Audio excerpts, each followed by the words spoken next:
ادامه بخش چهره‌های ماندگار. کوروش کبیر. کوروش کبیر بنیادگذار دولتداری متمدن در کوهی بیستون روشن و واضح شهادت می‌دهد. در آن در بین کشورهای تابع فارس‌ها مرغینان، مرو، اریه، هرات، باختر، خوارزم، سوخت و بعضی دیگر نامور شدند. مسئله دیگر بحثناک کدام سال به آسیای مرکزی هجوم کردن کوروش می باشد. مورخان قدیم سال دقیق رخ دادن این حادثه را نشان ندادند. آنها در این باره معلومات گوناگون و با هم مقابل داده سه وقت را نامبر کردند. یکم، بعد ماد را اشغال کردن بابل، یعنی بین سالهای 539 530 تا میلاد. محققان معاصر نیز به سه گروه تقسیم شده یکی از این سنه ها را دستگیری میکنند. مثلا یکی از عالمان معروف این ساحه دندمایف جانبدار سنه دوم بوده این حادثه را بین سالهای 545 539 میلاد میداند. متاسفانه یگان دلیل قاطع وجود ندارد تا به ما امکانیت دهد که به یکی از سنه های ذکر شده برتری دهیم. با وجود این به نظر چنین می رسد که این حادثه باید تا هجوم کوروش به بابل سال 539 تا میلاد رخ داده باشد. با عقیده عالمان معاصر در بین مورخان یونان قدیم اخبار هرودوت از همه با اعتمادتر می باشد.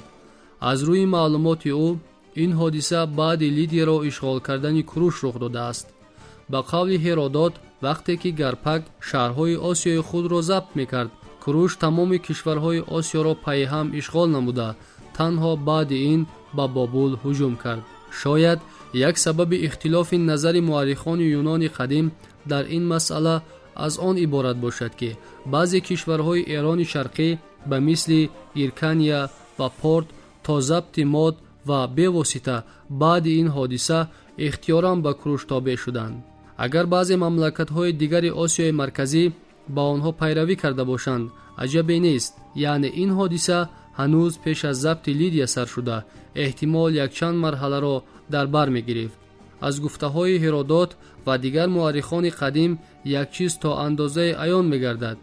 در این منطقه جنگ‌های کلان رخ نداده بودند و از جانب دیگر این مورخان درباره حادثه‌های در این منطقه دوردست شرقی با وقوع پیوسته معلومات دقیق نداشتند. بعد اشغال کردن ایران شرقی و آسیای مرکزی در سر راه کوروش برای حکمران جهان متمدن دور شدن بابل می ایستاد. آن ترقی کرده ترین مملکت منطقه مرکز مدنیت و تجارت بود.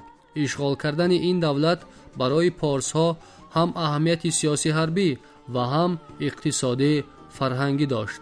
در عرفه هجوم کوروش وضعیت داخلی بابل به منفعت شاه آن نبانید نبود. تاجران که در بابل نفوذ کلان داشتند برای به دست پارسا افتیدن راه‌های سودای آسیای خرد، روحانیان مذهب با نفوذ خدای مردوک برای تعقیب شدنشان یهودیان اسیر و تابع برای مجبوری به اینجا مهاجر گردیدنشان از نبانید ناراضی بودند. کوروش از وضعیت داخلی بابل آگاه بود و کوشش میکرد که از آن برای تصرف این کشور حدالامکان استفاده برده اقدامهای معین سیاسی دیپلماتی را به کار برد. اما وضعیت به عمل آمده معنای آن را نداشت که تقدیر بابل الکی پیش از هجوم کوروش حل شده باشد. نباید فراموش کرد که در همه گونه مناقشه نقش حل کننده را اقتدار حربی طرفهای مقابل می‌بازد. بینندگان گرامی، ادامه بخش چهره‌های ماندگار را دایر به شخصیت کوروش کبیر و امپریای جهانی تأسیس داده او در روزهای دیگر از برنامه صبح منظور شما می‌گردانیم.